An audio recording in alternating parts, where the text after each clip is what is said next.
That's it. How are you all? Excellent. You feeling good? Fit and healthy? Is that because of you? There you go. See, it's one thing to actually feel good. That's it. But realistically, as humans, basically, we want to be mentally well. We want to be physically well. And let's face it, there's a lot of different pressures around the world, basically, that are certainly testing our mental sort of wellness. Let's face it. So, my name's Matthew Griffin. I'm the CEO and founder of the 311 Institute. So we're a global futures and deep futures advisory organizations working up to 50 years out. So I work with governments, I work with multinational organizations in 100 different countries. And in this particular presentation, what I really want to try to sort of bring home to you are a couple of different things. So firstly, we're going to be having a look at the industry from a global perspective. So we're going to be having a look at all of the trends that affect you, your profession, your companies, your countries, from a direct and or indirect perspective. Then we're going to be having a look at the future of healthcare. Then we're going to be having a look at some of the challenges that you face in the future, bearing in mind that every challenge is actually an opportunity. And then we're going to be having a look at some of the skills, basically, that you actually need to navigate what is increasingly a complex future. Now, as humans, I think it's probably fair to say that we can all get our heads around one thing. The only issue is that today, when we talk about the one thing that's changing, it just happens to be everything. And everything is changing, whether you have a look at how society is changing, technology is changing, politics is changing, the economy is changing, the environment is changing.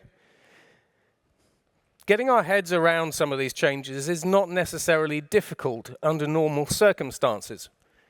But these changes are happening faster and faster, and they are multi-layered. And that's what's causing us issues, whether that's at an individual, professional, company, or government level. In the 1970s, the United States military coined the phrase VUCA, which we all know: volatile, uncertain, chaotic, not complex any longer. A lot of the American companies that I work with say it's chaotic, and we say yes. I don't know whose fault that is. And then the future is ambiguous. But increasingly, we have this MAX acronym because the changes that we are seeing are massive. They are system level. If you have a look at how politics is changing, technology is changing, we're talking about global level changes. Everything is accelerating. You'll have seen this, for example, with artificial intelligence, let alone politics again, let alone how the economies are changing at speed. And then the changes are exponential. Now, we often talk about exponential technology. As a futurist, I have to mention exponential technology. It's kind of like my tradecraft. But increasingly, we're dealing with exponential rates of change. So, to give you an example, when ChatGPT 5 was released, it took a whole 67 milliseconds to be used on the other side of the planet. So increasingly, we have 4.5 billion connected people. We have technologies that connect us all. And if I do something here, and if I know how to execute correctly, I can proliferate changes on the other side of the planet in under a second. So I can change the global status quo. I can change your opinions, your beliefs, your ideologies. So change is no longer just at a digital rate. Increasingly, as artificial intelligence starts doing different things, which we'll get into, the rate of change is no longer digital. It's artificial intelligence on steroids. Now, when we have a look at clinical trials, annually, around the world, we try to run about 70 to 80,000 clinical trials. but only 25,000 of those actually happen. Now, if you think about technology as a multiplier, where technology is reducing the cost of resourcing, it's reducing the skills that are needed, and it's enabling us to do new things faster and cheaper than ever before, then at what point as an industry do all those trials that didn't happen because they were too complex, too difficult, too costly take place? So change number one, there will be more clinical trials in the future because they get cheaper, easier, and faster. But there are caveats associated with that. And then we estimate that the clinical trial market is worth about $85 billion. That was in 2024, and we're seeing moderate growth. But as artificial intelligence starts biting, that growth could actually start accelerating. Part of the reason for that is because there are still diseases and problems to solve. Now, when we have a look at the general cost of most clinical trials, a phase 3, the upper cost, will be about $100 million. So $20 million to $100 million. When we have a look at phase 2, it's sort of $7 to $20 million. And then when we have a look at phase 1, roughly those trials cost about $5 million. Technology will start changing the economics of trials. Now, when we start thinking about the different mega trends that are going to be shaping the market, both now and increasingly so in the future, there are lots. So from an economic perspective, we keep seeing a biotech boom. So since 2020, basically we've seen over $150 billion invested in biotech innovation. That's been increasing at a moderate pace. But from an investment perspective, we're starting to see more AI startups that are actually being funded, as well as biotechs. So this number is actually underreported. When we think about generics and IP, in 2024, we saw over 3.5 million new patent applications. Now that's a 5% year-on-year growth.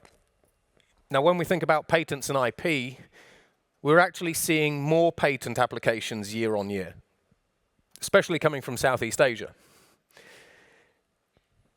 Now it's estimated, sort of back of the fag packet calculation, excuse the French, that the patent applications that went through last year are worth anywhere between $1 to $1.5 trillion basically for the industry.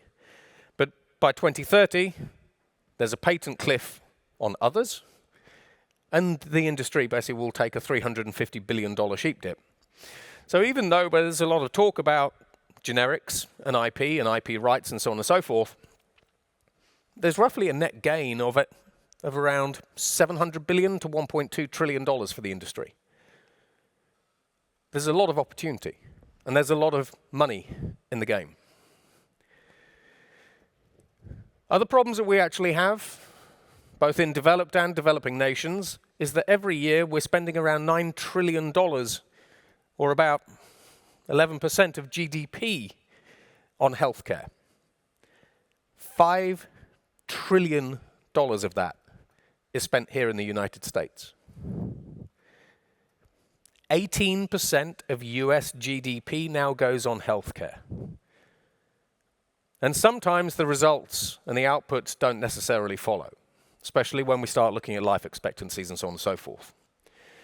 So one of the biggest problems that governments around the world are trying to grapple with is healthcare. The process and the behavior of actually looking after your own citizens is getting more expensive and more costly. And that's without factoring in pandemics. So we need to be very, very careful that healthcare remains affordable and doesn't start being out of the reach of many people, as we are increasingly seeing. When we think about tariffs, we have primary, secondary, and tertiary tariffs. We have sector-related tariffs. So we've actually seen tariffs now being put on the European pharmaceutical industry for imports, basically of 100%. Anything over 50% starts equating to an embargo. However, from a clinical trial perspective, when you start adding together the cost of tariffs on inputs for trials, it's increasing the cost of trials roughly by about 20%. So now if you think about a phase 3 trial that's already costing $100 million, and you break down the inputs in different ways, of course. But if trials become more expensive, then ultimately you're going to do fewer of them. You're going to have to pick. And so this is something that we need to reverse.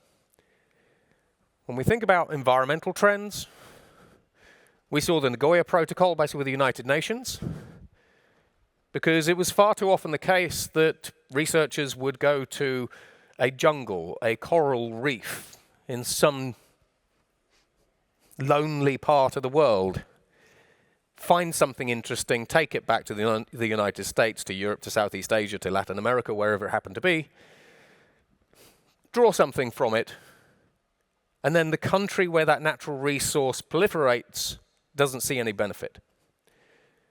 So increasingly, we're kind of talking about equity in research and equity in results.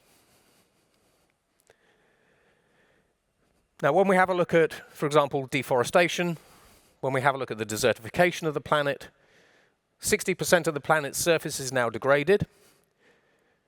We know, whether we like it or not, whether we believe it or not, that increasingly humans are coming into contact with species that we're not really supposed to come into contact with.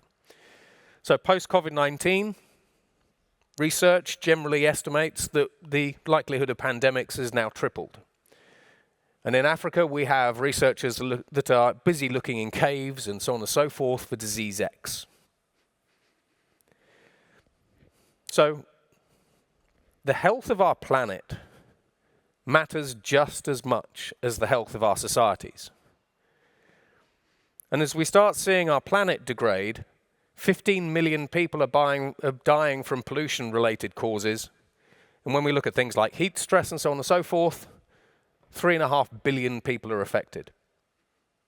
So what's happening to the planet is actually increasingly making people sick in different parts of the world. If we think about Delhi, for example, giant landfill fires basically are causing chronic illnesses and all kinds of different things. So we need to look after each other. We need to look after our planet. Because whichever side of the political fence you sit, everyone needs clean air and everyone needs clean water.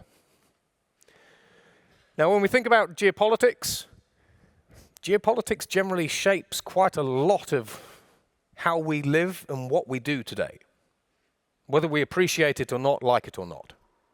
It's a fact of nature, shall we say.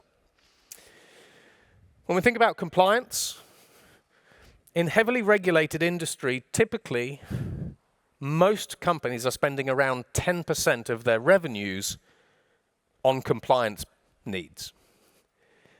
And when we think about trials, we see a lot of regulations changing. So when you have a look at Reuters, when you have a look at the ISRI index, last year there were around 670,000 changes to existing regulations outside of new regulations that were coming through. So when we think about clinical trials, 76% of clinical trials have had to have protocol amendments. So that slows you down. It makes it more complex. And it's good to know that we've got the regulators in the room. Because at a lot of events, basically where I talk, they sort of leave chairs out and they say, who should, we're doing all this amazing innovative stuff, who should be in the empty chair?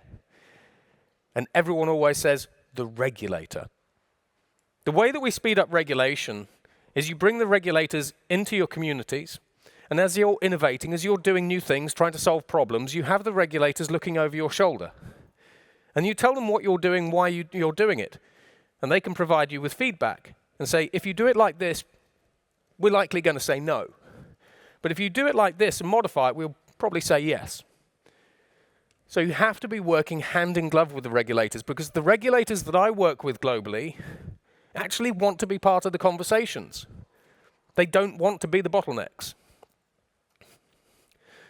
And when we think about brain drains, there was an article in Nature last year. So Nature went to 1,200 scientists in the United States. And 74% of them are considering leaving. Now, considering leaving is very different to actually leaving, let's face it, and the actual number that leaves is actually much lower. But when we actually think about this from a United States perspective, this is actually a problem. And it's something that Europe is capitalizing on. President Macron, a little while ago, basically said, we welcome all scientists coming to Europe. Brain drains affect trials, affect innovation, and they are not a good thing for global GDP, global or country-based GDP. And when we think about all of the STEM students that are actually trained in the United States, which there are about 105,000, 69% of them don't stay in the United States. They then leave. So when you think about the opportunity for brain drains, it's significant. And as individuals, as organizations, irrespective of the reasons basically for these numbers, I would encourage you to think, how do you actually retain your talent, but also how do you grow your talent? Appreciation is the first good step, because you're doing important work. Now, when we have a look at the FDA here in the United States, the FDA, basically to its credit, is actually starting to put together fast-track approval processes. We've seen that, especially for artificial intelligence-developed drugs. And so we've seen approval times being cut by 15 to 21 months. This is obviously over the course of a whole trial, which, bearing in mind, those can take 7 to 12 years. And 44% of novel drugs, of which basically there were 50 that were put through the FDA last year, 44% of those are actually being fast-tracked. So when I say that the regulators actually want to work with the industry, the fact that you're actually here today, wherever you are, shows the willingness. Now, when we think about geopolitics sort of more at a macro level, there is fracturing. We can pretend that there isn't. We can sit in our glass bubbles and so on and so forth, but there is fracturing. As I say, I work across 100 countries. I work with 77 governments. I'm the individual basically that sits in the back office with different world leaders, as I was on Monday and Tuesday at the United Nations General Assembly this week, and I hear kind of what they're really thinking. As China, EU, and US competition intensifies for a whole variety of different reasons, we're seeing parallel regulatory regimes and trial silos popping up, which makes running multi-country or international trials increasingly difficult and complex. It's a pain in the butt. When we think about societal trends, data privacy and ethics. Increasingly, as an industry, in order to do what you do best, you are data-driven. And the more data you have, the better. So we see genomics data, we see EHR data, and all this sort of stuff. But increasingly, more and more countries are protecting their data sovereignty. So we see data that has to be kept here, not here. We see data that can't be shared. We see sensitive genomics data, basically, with lots of different conversations happening all over the world on who owns what, how can you actually IP it, and all that kind of stuff. And so as we move into the future, data ethics, data privacy conversations, let alone the IT and ICT technologies that you need to support all of these different capabilities, are getting more complex. In many countries, basically, we're seeing what we call demographic inversion. Many countries, Europe, US, China, the populations are aging, and increasingly, older people are a greater percentage of those populations, which means that from a clinical trial perspective, the trials that come across your desks are probably going to change a little bit, shift in their focus to things like cardiovascular, diabetes, oncology, and neurological trials.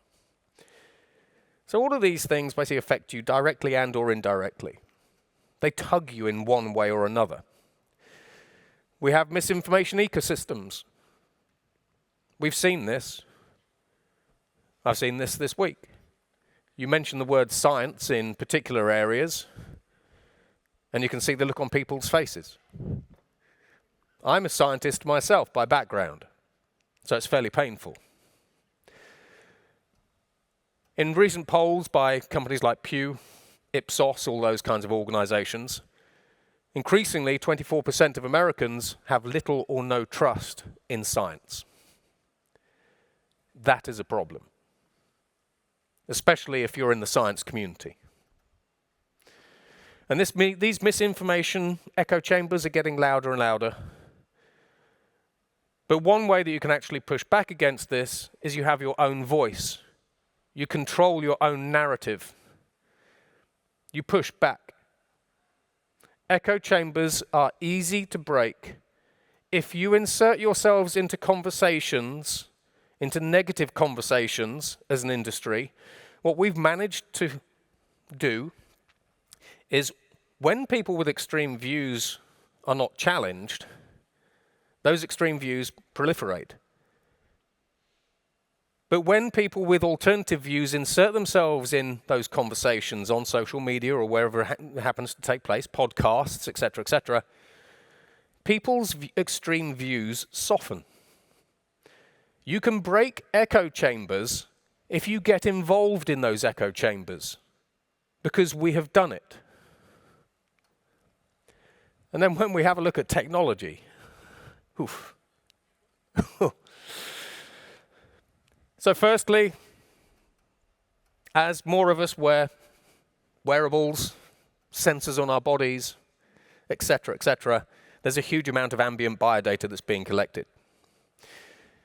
Even when we think about the cameras in this room, using artificial intelligence, and whether it's the camera on your phone, whether it's the cameras in this room, I could use artificial intelligence to very, very quickly do a health check on all of you. I could tell basically whether you have mental illnesses, whether you are depressed. I could tell you what your emotions are. I could tell you what your heart rates are, your blood pressure are. I could tell you if you're suffering from pancreatic cancer, if you've got the onset of Alzheimer's or PTSD. So increasingly, basically, when we think about the power of technology, both online and what we think of as offline, for example, in the smart city, with cameras positioned in the right places, you could get a very, very fast snapshot of the health of your entire city. And then you could make interventions. And then when we think about AI, did you know that ChatGPT, that thing you use, has a measured verbal, bless you, IQ of 155? Google Gemini 2.5 has an IQ of 136. You are already using large language models, basically, that have IQs that are 30 to 50% higher than the global human average, that essentially are the equivalent of Einstein's. However, ChatGPT, bless you again, here we go. You need some drugs. Okay. They're available after the session. I'm sure there's a stand somewhere that's got some drugs, right? That's it. We like that kind of conference. Well, it's a bit different in New York. Yeah. So anyway, ChatGPT has 1,000 times more general knowledge than any human. 1,000 times. Which means that you have access to an AI that has a IQ of 155 that can be applied to 1,000 different domains. When we have a look at Grok 4, when we have a look at GPT-5, they are now measured at post-PhD intelligence levels.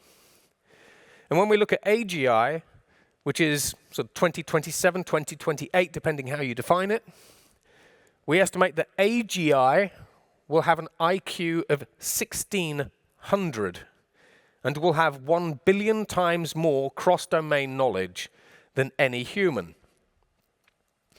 So artificial intelligence, the large foundational models, are revolutionary. But you have to be very cautious because it's how you use them that matters. And I'll come on to that later. So as Demis, the recent Nobel Prize winner, said, solve intelligence, and then you solve everything else. we're getting closer to these points. A good example of that basically is the 50-year biology challenge, protein folding with AlphaFold. When DeepMind basically was trying to actually create a protein folding system, and when they eventually did, they made the decision to simulate all 2.2 million proteins and put them out there for everybody to use, which is a huge contribution. But increasingly, artificial intelligence is being used to do protein folding and molecular simulation and drug simulation and everything else. But if you ever see Sam Altman being interviewed by like the Wall Street Journal, it's always quite comical, because you'll see a reporter saying, "So Sam, you've developed these artificial intelligences and they're amazing, they're really great, but what about the impact of these on human jobs? Will they just automate everybody?" And he goes, "Thank you very much, basically, for asking the question. Thank you very much for asking the question. Yes, we will be able to automate science." And the journalist goes, no, I asked you about the future of work and the workforce and everything else. And Sam goes, "Yes, I'm very, very excited about the scientific breakthroughs that our AIs will make." And they go, "No, we asked you about jobs." And he goes, "Yes, I know, I've answered that." So when you have a look at the large foundational labs, increasingly, the grand challenge for them, the thing that they want to really solve, if we want to put it in those words, is the use of artificial intelligence for pure, unadulterated, novel, scientific discovery. And in Japan, we are starting to see the first autonomous robo-scientists actually coming through, because we're trying to automate the scientific method. But that is an accelerator. It doesn't automate, it amplifies. So we have to be very careful about the language that we actually use. The future is a mindset. You can either think that artificial intelligence is the tractor that's going to replace you, or you can be the individual that sees the tractor and thinks, how do I become the CEO of John Deere? Now, to do that, you'd obviously have to swap professions. You couldn't be in clinical trials any longer. You'd have to be in the agricultural space, and that job is already taken. But you kind of get the point. Other things, basically, that we have to consider. 1 year ago, we saw the first fully autonomous agentic cyber weapon systems. So these are AIs that are able to develop malware, develop exploits, chain together zero-day attacks, and attack you autonomously. And with the university that I work with, basically, to create these, we hacked through military-grade systems 56% of the time in 2 minutes. Increasingly, your industry and the healthcare industry at large has a ransomware and a cyber epidemic. And we saw this during COVID, basically, where a lot of labs basically were being continuously attacked, especially in the UK, because people wanted to exfiltrate the IP and the research and everything else. Cyber criminals have some insanely powerful tools at their disposal now. So if you aren't thinking about the security of your organizations, your systems, and your data, you need to be doing that now. When we think about digital therapeutics, we saw the FDA approve Reset-O. This is where increasingly, for example, in this case, rather than using opioids, we kind of want you to use an app. So we see the development of telehealth, telepsychiatry, and everything else, but this is quite an interesting area, because what would be the impact if increasingly, rather than treating people with drugs, we could actually treat people with software? Now, that's possible in some cases. In other areas, it's not. However, how many of you are doing clinical trials that are just in digital therapeutics? There's no, shall we say, physical drug produced at the end. As artificial intelligence gets more powerful, as what it can do gets better, as its capabilities improve, as we see technologies like virtual reality coming through and so on and so forth, at what point do you start seeing more digital therapeutic trials? Because actually, some of the results have been really good. Just think about the calming app, basically, that you use. That means that you don't have to take certain prescription drugs, basically, for anxiety. Quantum computing. Every conference you go to, everyone will be talking about artificial intelligence. AI, artificial general intelligence. We are very, very close to quantum artificial intelligence. Quantum AI is fundamentally different to something like ChatGPT, basically all the AIs that you use within your business. And frankly, no one really knows what the actual impact of quantum artificial intelligence basically on any industry really will be. But quantum computers basically are computing systems that are able to calculate very complex problems that would have taken traditional supercomputers around 3.5 billion years in 30 seconds. So what happens when you have that kind of power in an optimized computing platform coupled with increasingly sophisticated artificial intelligence? Do you know? Are you ready for that? Have you thought about it? Have you got a red team on it? Some of you will, some of you won't. But quantum computing, which really starts becoming useful in 2027, 2028, that is a fundamental step change for your industry. If anything, the impact of quantum computing will certainly rival the impact of artificial intelligence. So now you have two game-changing technologies at your doorstep. Now, when we think about the future of healthcare, increasingly consumers are getting used to the concept of healthcare on demand. I feel ill, I want a doctor on the end of the phone. Or I want a digital human or a bot on the end of the phone. More and more people are using ChatGPT, for example, to try to diagnose their illnesses now than Google.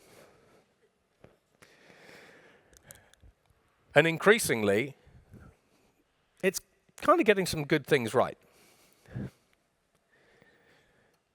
But also, when we talk about quantitative healthcare and predictive healthcare, by using artificial intelligence, different tools, different technologies, could we end sick care? If you think about the American healthcare system, or any other healthcare system, the name of the industry is wrong. The American healthcare system is not a healthcare system. You get ill. You break a leg, you have a heart attack, basically you get a cold, whatever it happens to be. You get sick. Then you go to the doctors. It is a sick care system.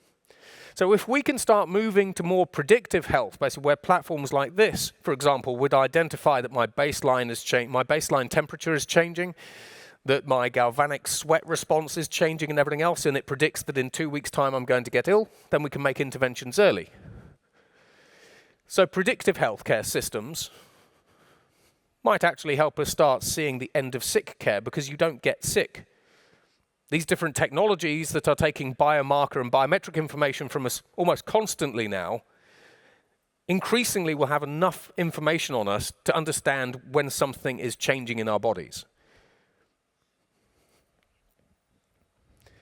In the United States, we managed to sequence an entire human genome, 14 of them, in 5 hours for $100.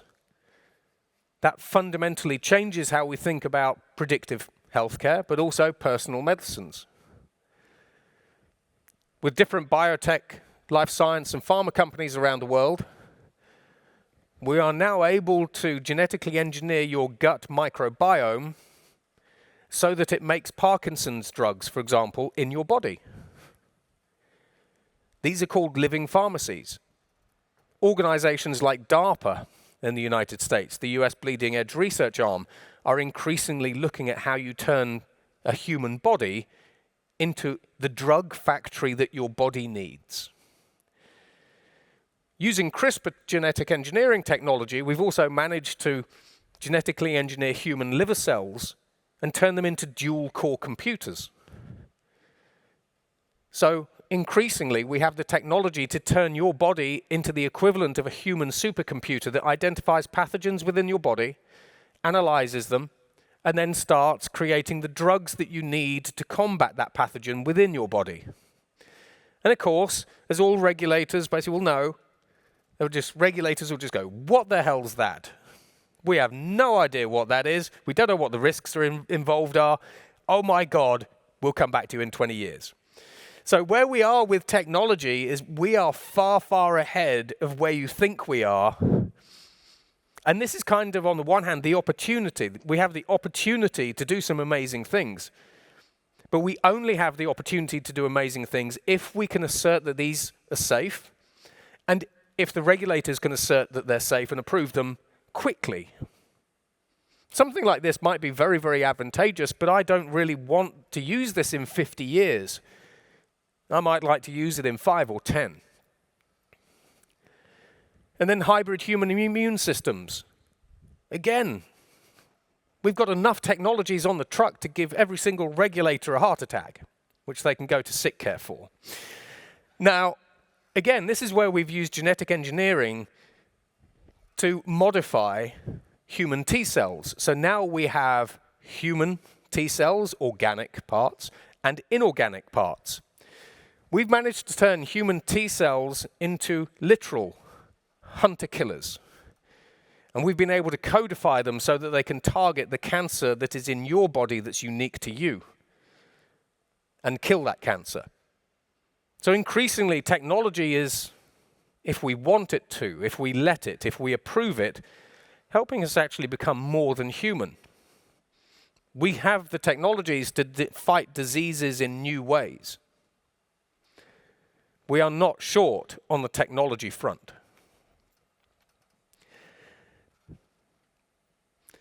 But that also takes us to the end of things. So we've had 3 global studies now, one in the US, one in Europe, one in China, where, again, using genetic engineering technologies and HKT cells, we've managed to kill 100%, so 100% of late stage 4 cancers and tumors. Not brain tumors, but the rest. These are increasingly being referred to as cancer vaccines. They're a form of personalized medicine on steroids. They do seem to work in the trials. In fact, they do work in the trials. So increasingly, we could see the end of cancer. In the UK and the United States, again, we've used genetic engineering technology to eliminate inherited genetic conditions, basically, from people. In the US, there was a patient called Patient X. He had Hunter's syndrome. Hunter's syndrome has good news and bad news. The good news is you live painfully for 20 years. Bad news is you then die. But we sat the guy in a bed, gave him a cup of tea, because that's what we do, put him on an intravenous drip with a gene therapy, basically in the IV drip. 30 minutes later, he got out of bed, went on his way. 2 months later, he no longer had Hunter's syndrome. Using in vivo gene therapy technologies, that potentially opens the door to solve over 6,000 incurable diseases. Thanks to universities like Harvard, we also think we might have a way to solve the next pandemic or the next big disease outbreak, whatever you want to call it, before it even happens. So what we do basically is we understand basically the genome basically of a virus or a pathogen, and then using advanced artificial intelligence and machine learning, we can model the mutations. So we can say, we think that this pathogen could mutate into 1 million different things. And out of those 1 million different things, we think that 5% of these would actually be quite lethal to humans. Then once you've modeled that, you model that in a quantum computer, you run the simulations, and then you can create the treatments. And so by the time that next pandemic comes through, we say we've already got the vaccine for it. Then the conspiracy theorists go, yes, because you created the pandemic. Okay? I get quite a lot of emails basically from conspiracy theorists who swear that the United States government is listening to their brainwaves, etc., which we kind of can, that's it, but I don't let on. So as a futurist, Any conspiracy theorists? I can take you all the way through. I can take you all the way down the rabbit hole. We've also engineered pluripotent stem cells. And so we've actually managed to restore insulin function in patients with type 2 diabetes. So you no longer need the insulin pumps and tests. We can see the end of diabetes. Again, these are kind of labs, but then they've got to get into the hands of the people that need them. They've got to get through the regulators and then into the wild. The end of waiting. We see more and more organizations 3D printing and 4D printing human body parts, human organs, and human tissues. In Israel, they 3D printed a human heart. In the United States, we've 3D printed kidneys, cartilage, all kinds of different things. And so what happens in a healthcare environment where the individual that needs an organ transplant no longer needs to wait for someone else to die? Technology and scientists and researchers and innovators and the investors that they support them are helping us do some of the most science fiction-like things in healthcare that you could ever imagine. Globally, around 150 million people have no access to surgeons. So 150 million people, planet-wide, live with chronic pain that if they had access to a surgeon could be solved.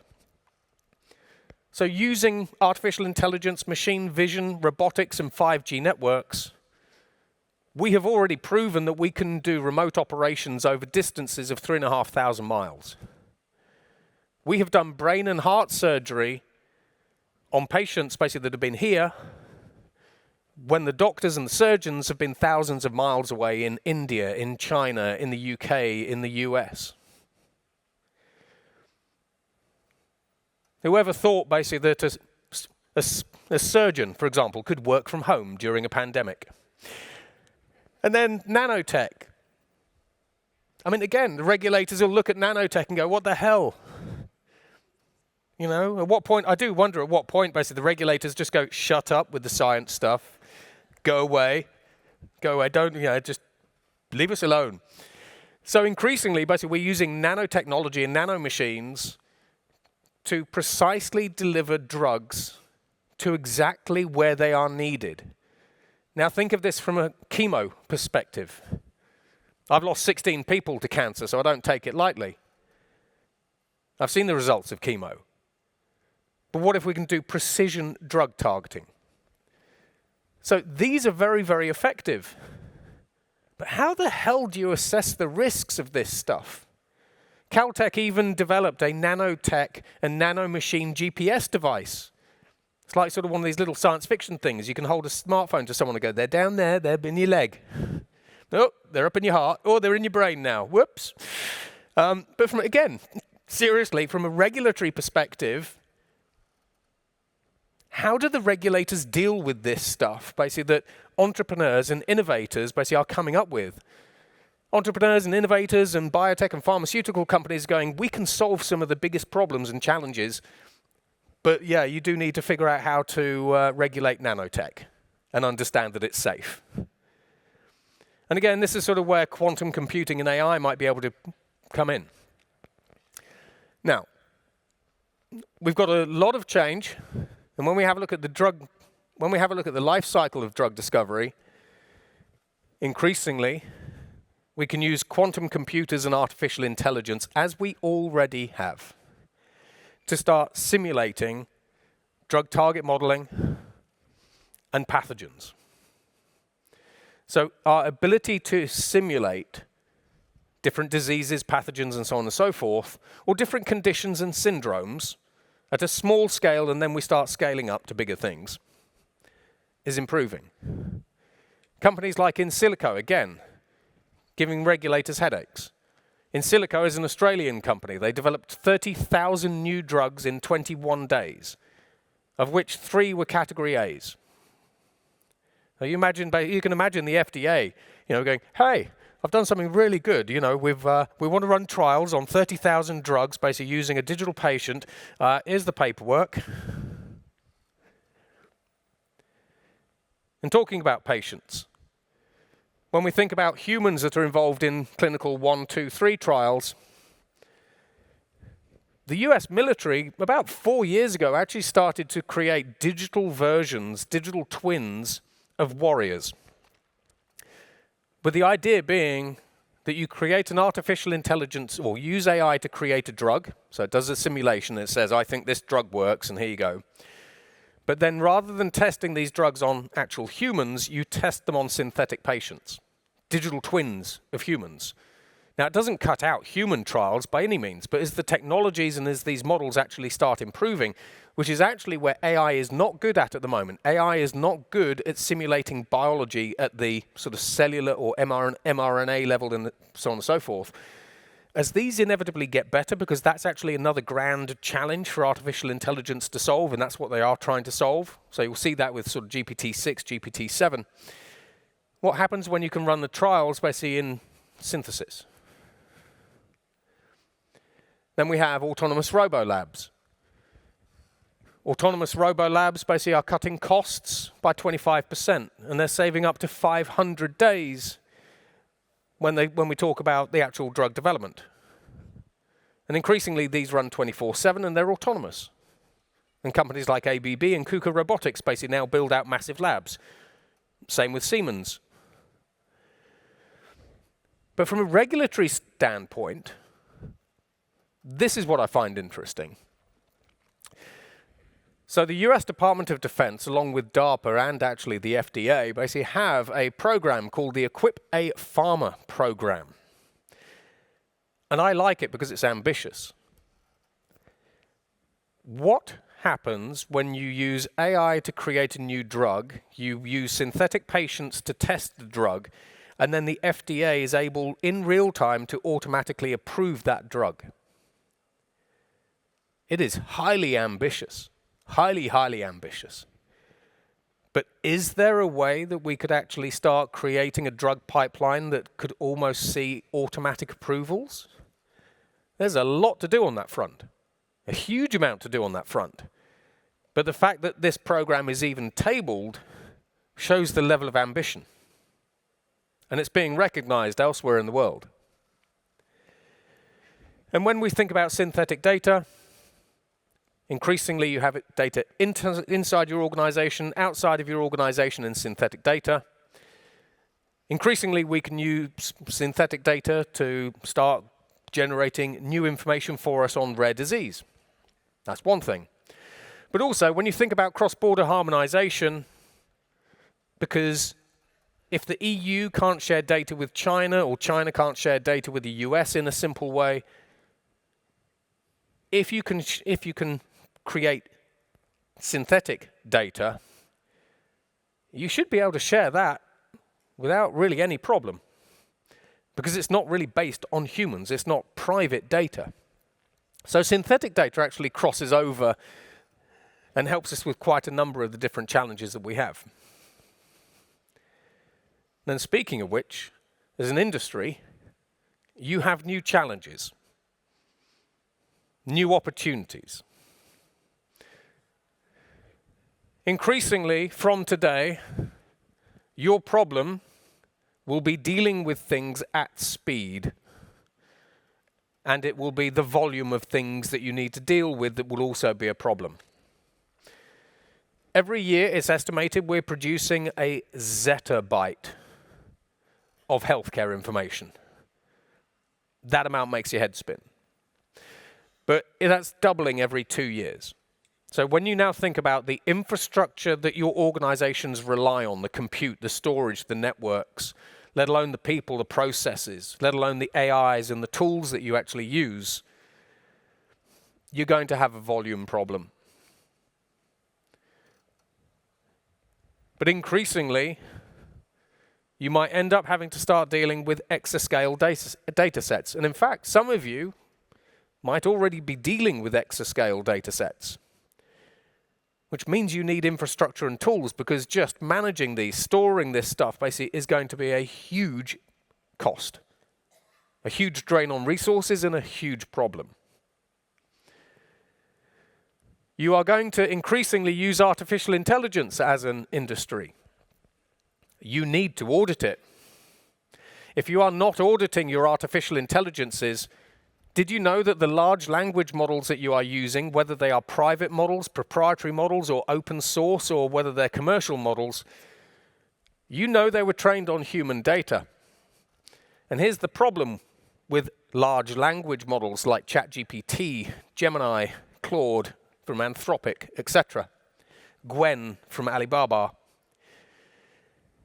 Because AIs have been trained on human data, they have picked up human behaviors and human psychological traits. I can get your AIs to do insider trading. I can get those AIs to spy on you. When we talk about bias, we're talking about bias in a completely new way. These AIs and agentic AIs have even started creating their own cultures. You might think of AI basically as this smart tool, but increasingly it's actually acting like a person would within companies, with all of the benefits and all the flaws of that. This is a different conversation, but increasingly your AI is the equivalent of an actual human brain. AI version control. As you're going through your clinical trial processes, the AI that you started with might very well be very different to the AI that you end with. So you've not only got to think of data control, you've got to think about AI and algorithmic control. Because when the regulators say, well, what algorithms did you use to get these results? You'll say, oh, that was 6 generations back. The new one that we're using is different. So how do you do AI auditing and AI version control? Agentic AI orchestration. Increasingly, there'll be more vendors talking to you about using agentic AI to orchestrate drug trials and everything else. On the one hand, we can compromise agentic AI workloads from a cyber perspective. I can get them to behave in any way I like. So that's one problem that you've got right there. These agents also need an identification, like a human employee number. But agentic AI will force you to change your methods, skills, and tools. And they will still have biased trust and security issues. So when you think about AI orchestration of a drug trial, it's a fundamentally different way to do it than you are sort of familiar with. As we see more data coming in from more sources and we see the speed accelerating, it's very likely that you might end up with analysis and decision paralysis. You are going to see huge volumes of data coming in. So how do you deal with that? When we think about digital therapeutics, yes, they're beneficial, but if my artificial intelligence has learned everything it knows from human data and essentially has human behavior patterns and human psychological traits, what biases am I looking for? We've seen this. Microsoft call this AI psychosis, where AI is increasingly being sycophantic and all sorts of different things. It's a different conversation for another time. But, for example, when we think about digital therapeutics, you could end up with algorithmic drift. What's the transparency of these? Where did the data come from?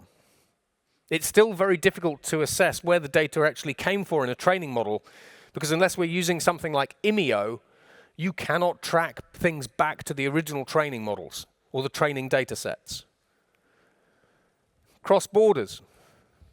You're pulling more data from more sources, basically from more continents. We have more data sovereignty issues than ever. The quality of your data might start degrading. Because you can imagine the bosses saying, we want to do more with the same amount of people and resources. The amount of data that your organizations are going to be responsible for creating and or sucking in is going to increase exponentially, and it already probably is. So if you can't do outlier identification, if you can't filter out the noise because there's too much of it, then at what point do the data sets that you're running assessments and analyses on start degrading, which then affects your results? So I bring this back to speed and volume will be your problems. Multimodal integrations. Everything from quantum sensors to regular sensors, that pull information from biomarkers, biometrics, and everything else, genomic data, patient data. Where are the experts within your organization that are experts at pulling together multimodal data sets? Because increasingly, you're pulling data from more sources than ever before, not less. As quantum computing starts coming online, it could fundamentally reinvent basically how you actually do certainly quite a lot of the trial process and analysis. So we can do drug target modeling.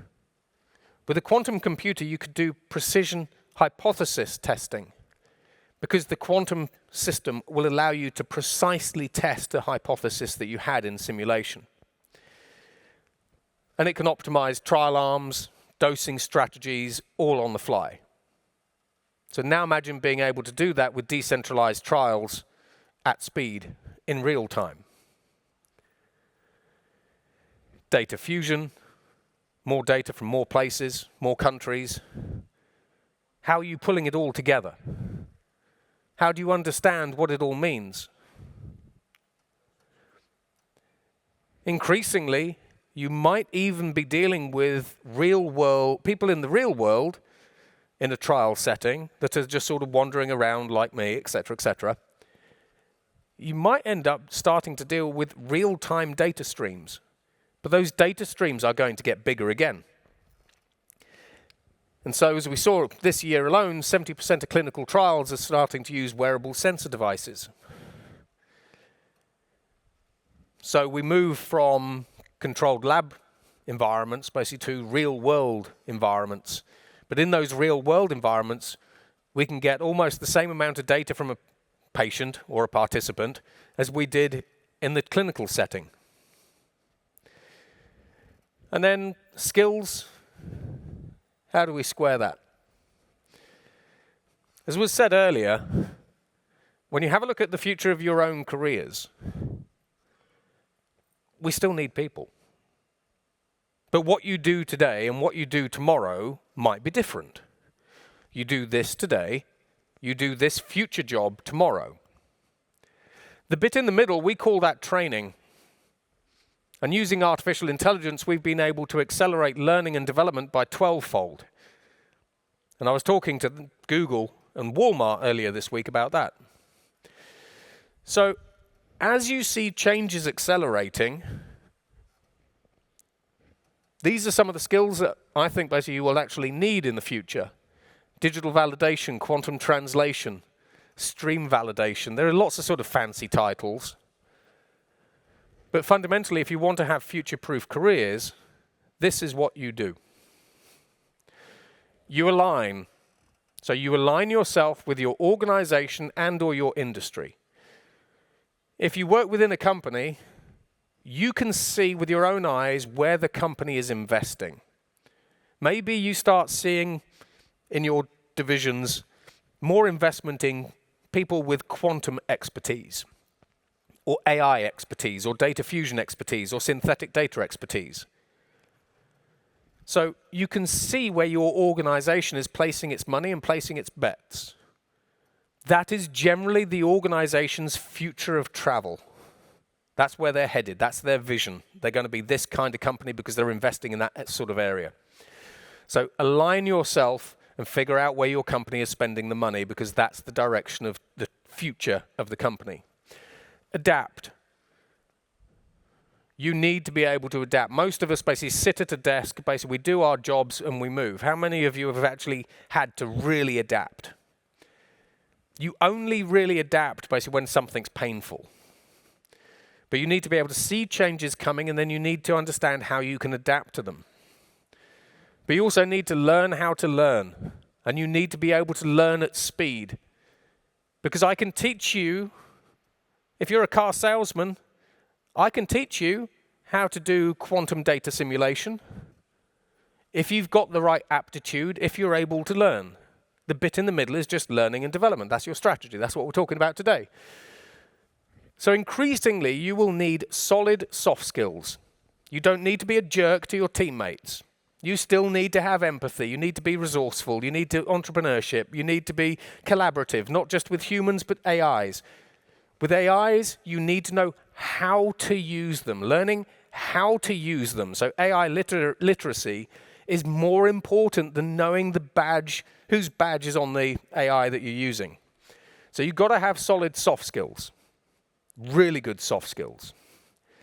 Your hard skills, though, the hard skills that your companies employ you for, that pay you for, those are increasingly what are changing. We're swapping out hard skills that are no longer needed. None of you do mainframe repair any longer. So we swap out the hard skills that are increasingly irrelevant to the organization or to the profession, and you swap in new hard skills. That's it. And so that is it from me. So I hope you enjoyed that session. I hope it took you on a heck of a rabbit hole.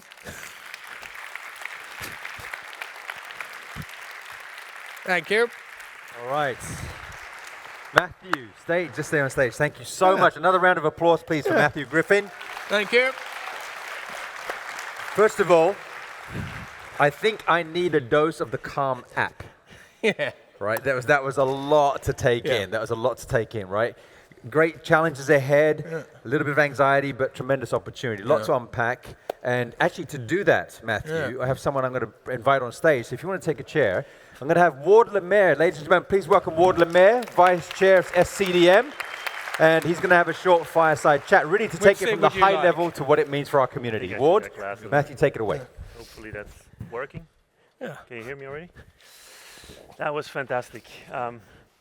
Let me start with something unconventional. When you were talking the first half of the presentation, Matthew, I was thinking of one of my favorite TV comedy shows, Fawlty Towers. I'm not sure if everyone knows that, but there's a moment where a food inspector comes in and he just goes on a rant for 10 minutes saying how dirty and filthy the hotel and the kitchen is, and that they're going to close that down. And then you see Basil Fawlty just with his stunned face say, otherwise, everything else okay? Yeah. That was what I was thinking. But that was fantastic. We like keynote speakers to provide some disturbance, some thought-provoking, some excitement, and you did exactly that. So again, I think it was absolutely fantastic. Thank you. Thank you. When you started the conversation, it was a little bit about affordability of drugs and all that, and so. I know you also talk about and think about health inequities. You also talked about misinformation. So how do you see AI, machine learning, and technology advancements potentially solve health inequities, or would there be an option that it actually increases that inequity? So there's a couple of ways that an artificial intelligence isn't a blunt instrument. It's not like we sort of go AI and it's solved. There's a lot of human work basically that's involved. There's a lot of other things that have to come together in order to, for example, solve health inequality. But artificial intelligence on the one hand, when you have a look at the development of new drugs, part of the reason we've seen so many investments in biotechs is because it used to be the case that the big pharmaceutical giants would spend $3 billion developing a new drug. Then a very long time ago, Amazon developed the AWS Cycle cloud. And all of a sudden, we saw drug development basically being done in sort of 2 days, basically for $30,000 worth of compute. So on the one hand, artificial intelligence has the ability to democratize drug development. A very extreme example of this is actually a United States example. And you can look this one up. There's an artificial intelligence called Drug GPT. Now, Drug GPT is a text to drug artificial intelligence. So you type in the disease that you want to solve or cure, you type it in, you say, I would like to solve, Ebola, whatever. And the AI in the background basically pulls together all these compounds, runs simulations, understands what the Ebola virus kind of looks like, et cetera, et cetera. And increasingly, even though this is still relatively early stage, it says, here you go, here's your result. So on the one hand, artificial intelligence, when used properly, when developed properly, the proper inputs, outputs, and everything else, is insanely powerful. When we have a look at the cost profile, for example, of developing new information, new content, new courses, etc., everything's dropping to zero. So on the one hand, when we actually think about the companies of the future that could create new drugs, it could literally be my kids at home in their bedroom. Now, whether those work or not, if my kids have access to a synthetic patient, and the regulators, and they like doing lots of paperwork and everything else, then maybe they'll change the world. But the point of this is, on the one hand, using artificial intelligence, we can start developing novel therapies basically for rare diseases at lower cost than was previously possible, which then makes them more commercially likely to be distributed and pushed out. In addition to that, basically, when you actually think about, so one of the things I do actually for Wall Street, but in the national security space, is we try to reverse engineer stuff. So if I really wanted to kind of take a hammer to it, increasingly it might even be possible to reverse engineer a lot of the IP drugs basically that we see out there using artificial intelligence. So there was a Google AI called GNOME, and GNOME created 430,000 new materials basically in about 2 hours. So when we think about healthcare inequality, there are lots of different ways to actually come at that. Yep. But creating drugs faster than ever before, cheaper than ever before, using new feed inputs and feedstocks basically to create those drugs that are maybe lower cost, and then being able to do that basically in, should we say, different jurisdictions. It could change a lot of things. Thank you. And then a second question I had in my mind is also with all misinformation that is out there, all synthetic data. What do you hear also outside of healthcare sector when it comes to real data? You talked about cyber attacks, etc. Synthetic data, deliberate bad actors creating other data. Yep. In the future, this community of clinical data managers, we also need to continuously keep an eye on traceability of data. Is it really coming from a human? So what do you hear outside of our space? So if we take an outside-in look from a cybersecurity perspective, we have already seen serious organized crime groups that have developed malware that is being specifically targeted at biotech labs. And these pieces of malware, what they will do is, if you're doing anything with synthetic DNA, in the computer system, they will actually start changing the sequence of those genomes basically in your computer platform. So when you then start taking your synthetic DNA treatments and you take them to a company like Twist Bioscience and they produce it, these pieces of malware change the DNA sequences in such a way that you've just printed out a synthetic bioweapon. And so when we actually look at things from a national security perspective here in the United States, you've got DARPA, but you've also got IARPA. So IARPA basically is the intelligence sort of bleeding edge research arm of the US intelligence community.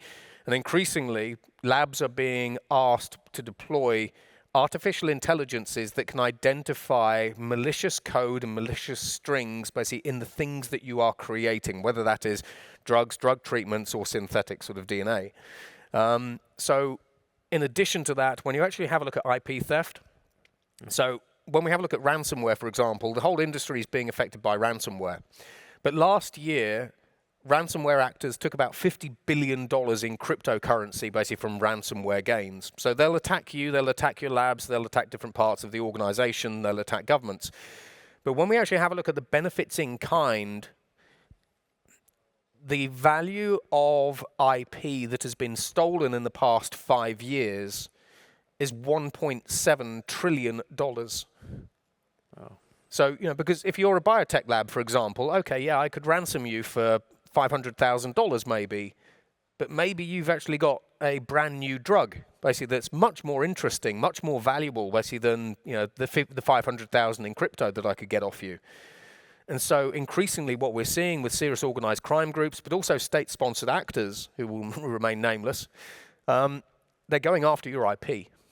And so when we talk about data provenance and everything else, on the one hand, you do need to ensure that the data that you've got is accurate. Secondly, you need to make sure it's validated. You need to make sure it's not being messed about with. But you also need to make sure that it's increasingly highly, highly secure.